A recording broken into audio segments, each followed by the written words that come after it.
السلام علیکم ورحمۃ اللہ۔ اس سلسلے میں اگر یہ چیز بھی ذہن میں رکھیں، جب یہ آخری دور ہوگا اور جو قیامت کے قریب یا اس سے پہلے تھوڑی سی یہ جنگوں کا ذکر ہے، اس میں جو یعنی یہ جو نصارہ ہوں گے، عیسائی ہوں گے، یہ مسلمانوں کے ساتھ مل کے جو ہے نا ان دہریوں کے خلاف اور یہودیوں کے خلاف کریں گے، جنگ کریں گے۔ اور پھر ایک جنگ میں یعنی یہ عیسائی کہیں گے کہ یہ سلیب کی وجہ سے ہوا ہے، اور مسلمان کہیں گے اللہ کی وجہ سے ہوا ہے۔ یہ مخلص مومنوں کی بات ہو رہی ہے، ان مسلمانوں کی نہیں۔ جب انشاءاللہ ہماری جماعت آگے بڑھے گی مخلص مومنوں کی اور بہت زیادہ یہ غلبہ پکڑے گی، اس وقت کی بات ہے۔ مخلص مومن کہیں گے کہ یہ اللہ کی وجہ سے ہے، صرف اللہ کی وجہ سے ہے۔ تو اس پہ ذرا جھگڑا ہوگا تو مسلمان اس سلیب کو توڑے گا، تو ان کی پھر آپس میں لڑائی ہوگی بعد میں۔ اور آخر میں جب وہ یہودیوں کا معاملہ ہوگا، جب عیسیٰ علیہ السلام کا نزول ہوگا، تو اس میں یہ ایسا لگتا ہے کہ جو عیسائیوں کی اکثریت ہوگی یا کافی تعداد میں یہ عیسائی جو نا یہ مسلمان ہو جائیں گے، اور باقی جو رہ جائیں گے یہ گاجر مولی کی طرح کاٹے جائیں گے، اور یہودیوں کی اکثریت جو ہوگی وہ نہیں لائے گی ایمان۔ اور اس وقت ان کے اوپر گویا ایک اللہ کی طرف سے بڑا عذاب آئے گا، جو پہلے آنا چاہیے تھا، لیکن اللہ تعالیٰ نے اپنی حکمت سے اس کو ذرا پینڈنگ کر دیا، جس طرح کہتے ہیں آگے اس کو مؤخر کر دیا۔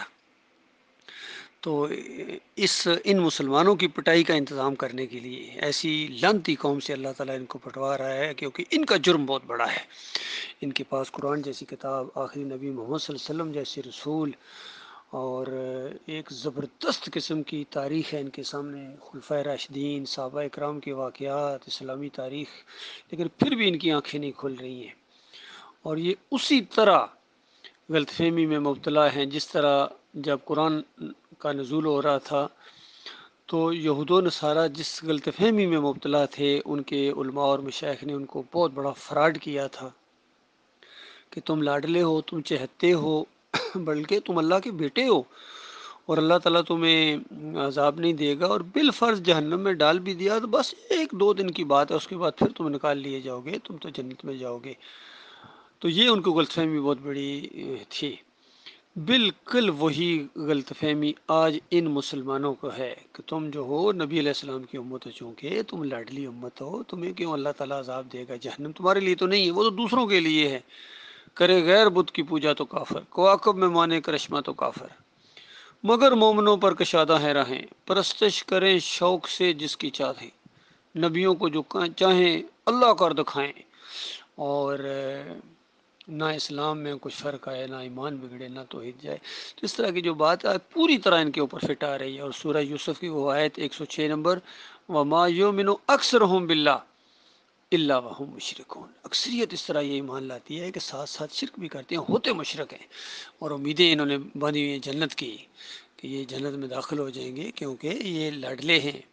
مونچھوں پر تاؤ دیتے ہوئے یہ آگے بڑھیں گے اور ٹھوکر سے دروازہ کھولیں گے، اور جنت ان کے لیے بے قرار ہے۔ یہ الٹی بات ان کو بتائی، بہت بڑا فراڈ ان کے مولویوں اور پیروں نے ان کو کیا۔ آدھی بات بتائی ہے، آدھی بات بتائیے کہ دیکھو جو کلمہ پڑھتا ہے لا الہ الا اللہ محمد رسول اللہ، وہ مسلمان ہو جاتا ہے، وہ جنت میں ضرور جائے گا۔ تو دوسری بات نہیں بتائی، اسی بات کا جو دوسرا ایسا تھا وہ نہیں بتایا، وہ چھپایا انہوں نے۔ دوسری بات یہ تھی کہ شرک نہ کرنا، لا الہ الا اللہ محمد رسول اللہ پڑھنے والا شرک کرے، یہ اللہ کے علاوہ کسی اور کو داتا کہے، کسی اور کو دستگیر کہے، مشکل کشا کہے، حاجت روا کہے، واسطے وسیلے سے پکارے، لا الہ الا اللہ کہنے والا، اور لا الہ الا اللہ پڑھنے والا یہ سجدہ تعظیمی ثابت کرنے کی شروع کرے، اور یہ کہے کہ ایک نبی نے دوسرے نبی کو سجدہ کیا تھا، جس طرح جلد دوم دعوت القرآن جیسی تفسیر کے اندر محمد انیس نے یہ مشرکانہ تفسیر کر دی کہ پورے خاندان نے یوسف علیہ السلام کو سجدہ کیا تھا۔ اسی طرح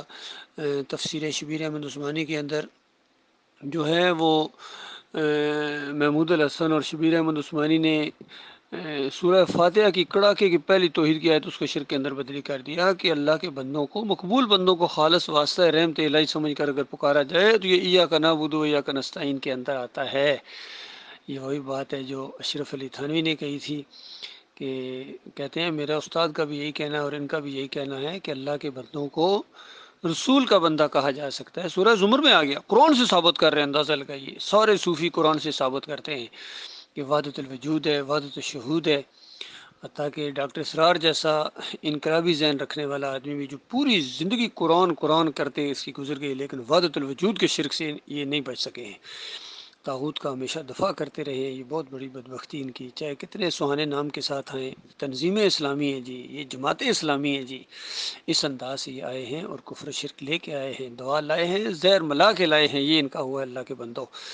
یہ معاملہ ان کے اندر ہوا۔ یہ آج کے جو بگڑے ہوئے یہ مسلمان ہیں، ان کو عقیدے کی دعوت دینی ہے، سب سے پہلے ایمان ہے بھائی، پھر ساری چیزیں بعد میں ہیں، نماز روزہ حج عمرہ زکوٰۃ جو کچھ بھی ہے ایمان کے بعد ہے، پہلے ایمان خالص ہے، توحید ہے، شرک ہے، شرک کا یعنی رد ہے،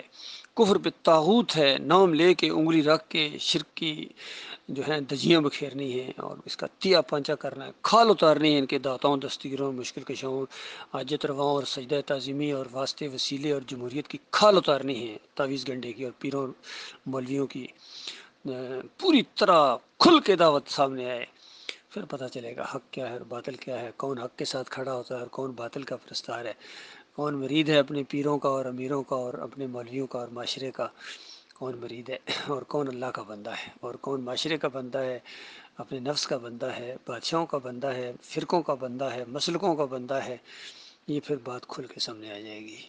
تو یہ بات بھی ذرا ذہن میں رکھیے گا۔